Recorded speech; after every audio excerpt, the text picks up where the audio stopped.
नमस्कार, मैं रुचि प्रताप। सबसे पहले मैं इस महाग्रंथ महाभारत को नमन करती हूँ, जो मुनि वेद व्यास जी द्वारा रचित तथा भगवान गणेश जी द्वारा लिखित महाकाव्य है।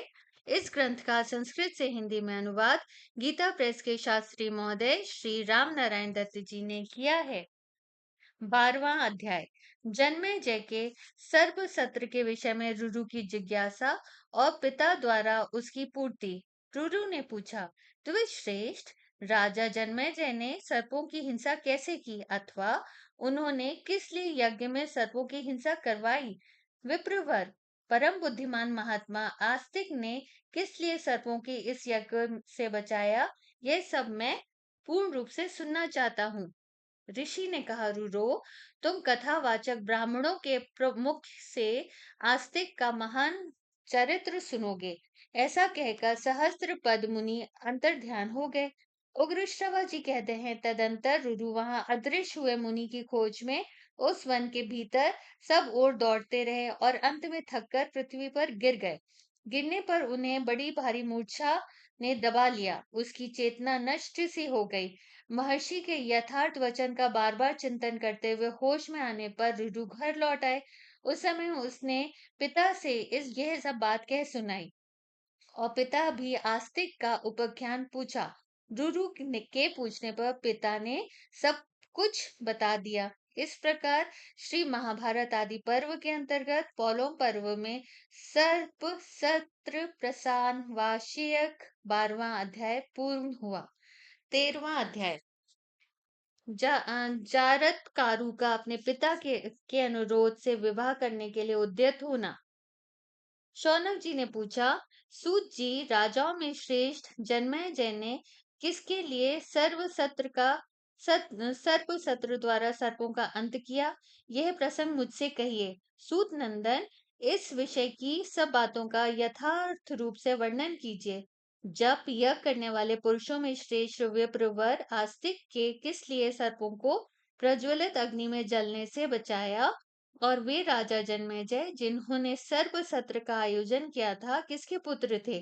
तथा द्विज वंश शिरोमणि आस्तिक भी किसके पुत्र थे? ये सब मुझे बताइए। उग्र श्रवा जी ने कहा, ब्राह्मण, आस्तिक का उपाख्यान बहुत बड़ा है, वक्ताओं में श्रेष्ठ। वह प्रसंग जैसे कहा जाता है वह सब पूरा पूरा सुनो। शौनक जी ने कहा, सूत नंदन, पुरातन ऋषि एवं यशस्वी ब्राह्मण आस्तिक की इस मनोरम कथा को मैं पूर्ण रूप से सुनाना चाहता हूँ। उग्र श्रवा जी ने कहा, शौनक जी, ब्राह्मण लोग इस इतिहास को बहुत पुराना बताते हैं।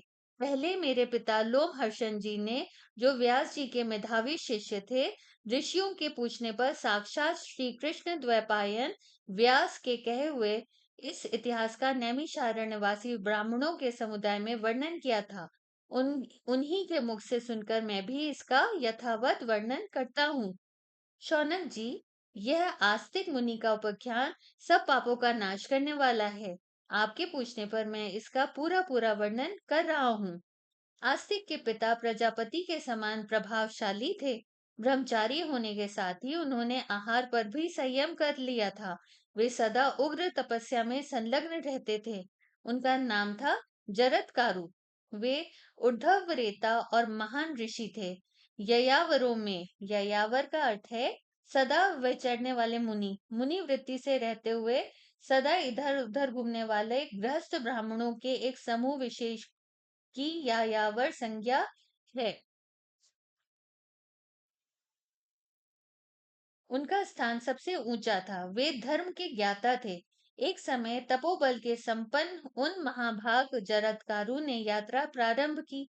वे मुनि वृत्ति से रहते हुए जहां शाम होती वहीं डेरा डाल देते थे। वे सब तीर्थों में स्नान करते हुए घूमते थे। उन महातेजस्वी मुनि ने कठोर व्रतों की ऐसी दीक्षा लेकर यात्रा प्रारंभ की थी, जो अजितेंद्रिय पुरुषों के लिए अत्यंत दुस्साध्य थी। वे कभी वायु पीकर रहते और कभी भोजन का सर्वथा त्याग करके अपने शरीर को सुखाते रहते थे। उन महर्षि ने निद्रा पर भी विजय प्राप्त कर ली थी, इसलिए उनकी पलक नहीं लगती थी। इधर उधर विचरण करते हुए वे प्रज्वलित अग्नि के समान तेजस्वी जान पड़ते थे। घूमते घूमते किसी समय उन्होंने अपने पितामहों को देखा जो ऊपर को पैर और नीचे को सिर किए हुए विशाल गड्ढे में लटक रहे थे। उन्हें देखते ही जरत्कारू ने उनसे पूछा, आप लोग कौन हैं जो इस गड्ढे में नीचे को मुख किए लटक रहे हैं? आप जिस वीरण स्तंभ खस नामक तिनके के समूह को पकड़कर लटक रहे हैं, उसे इस गड्ढे में गुप्त रूप से नित्य निवास करने वाले चूहे ने सब ओर से प्रायः खा लिया है। पितर बोले, ब्राह्मण, हम लोग कठोर व्रत का पालन करने वाले यायावर नामक मुनि हैं।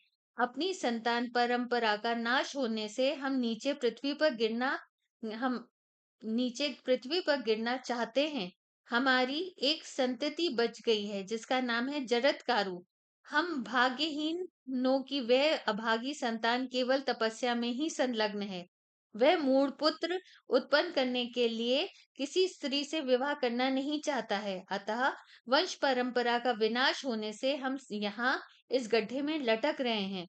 हमारी रक्षा करने वाला वह वंशधर मौजूद है, तो भी पाप कर्मी मनुष्यों की भांति हम अनाथ हो गए हैं। साधु शिरोमणि, तुम कौन हो जो हमारे बंधु बांधवों की भांति हम लोगों की इस दयनीय दशा के लिए शोक कर रहे हो? ब्राह्मण, हम यह जानना चाहते हैं कि तुम कौन हो जो आत्मीय की भांति यहाँ हमारे पास खड़े हो। सत्पुरुषों में श्रेष्ठ, हम शोचनीय प्राणियों के लिए तुम क्यों शोकमग्न हो रहे हो? जरत्कारु ने कहा, महात्माओं, आप लोग मेरे ही पितामह और पूर्वज पितृगण हैं। स्वयं मैं ही जरत्कारु हूँ। बताइए, आज आपकी क्या सेवा करूं? पितर बोले, तात, तुम हमारे कुल की संतान परंपरा को बनाए रखने के लिए निरंतर यत्नशील रहकर विवाह के लिए प्रयत्न करो। प्रभु, तुम अपने लिए, हमारे लिए अथवा धर्म का पालन हो, इस उद्देश्य से पुत्र की उत्पत्ति के लिए यत्न करो। तात, पुत्र वाले मनुष्य इस लोक में जिस उत्तम गति को प्राप्त होते हैं, उसे अनलोक धर्मानुकूल फल देने वाले भली भांति संचित किए हुए तप से भी नहीं पाते। अतः बेटा, तुम हमारी आज्ञा से विवाह करने का प्रयत्न करो और संतानोत्पादन की ओर ध्यान दो। यही हमारे लिए सर्वोत्तम हित की बात होगी। जरत्कारु ने कहा, पितामहगण, मैं अपने मन में यह निश्चय कर लिया था कि मैं जीवन के सुख भोगने के लिए कभी ना तो पत्नी का परिग्रह करूंगा और ना धन का संग्रह ही। परंतु यदि ऐसा करने से आप लोगों का हित होता है, तो इसके लिए अवश्य विवाह कर लूंगा, किंतु एक शर्त के साथ। मुझे विधि पूर्वक विवाह करना है। यदि उस शर्त के अनुसार किसी कुमारी कन्या को पाऊंगा तभी उसके साथ विवाह करूंगा, अन्यथा विवाह नहीं करूंगा। वह शर्त यूं है, जिस कन्या का नाम मेरे नाम के समान हो, जिससे उसके भाई बंधु स्वयं उसे देने की इच्छा रखते हो, और जो भिक्षा की भांति स्वयं प्राप्त हुई हो, उसी कन्या को मैं शास्त्रीय विधि के अनुसार पाणी ग्रहण करूंगा। विशेष बात तो यह है कि मैं दरिद्र हूँ। भला मुझे मांगने पर भी कौन अपनी कन्या पत्नी रूप में प्रदान करेगा? इसलिए मेरा विचार है कि यदि कोई भिक्षा में तौर पर अपने कन्या देगा तो उसे ग्रहण करूंगा। पितामह, इसी प्रकार इसी विधि से विवाह के लिए सदा प्रयत्न करता रहूंगा। इसके विपरीत कुछ नहीं करूंगा। इस प्रकार मिली हुई पत्नी के गर्भ से यदि कोई प्राणी जन्म लेगा, तो वह आप लोगों का उद्धार करेगा। अतः आप मेरे पितर अपने सनातन स्थान पर जाकर वहां प्रसन्नता पूर्वक रहिए। इस प्रकार श्री महाभारत आदि पर्व के अंतर्गत आस्तिक पर्व में जरत्कारु तथा उनके पितरों का संवाद नामक 13वां अध्याय पूर्ण हुआ। नमस्कार।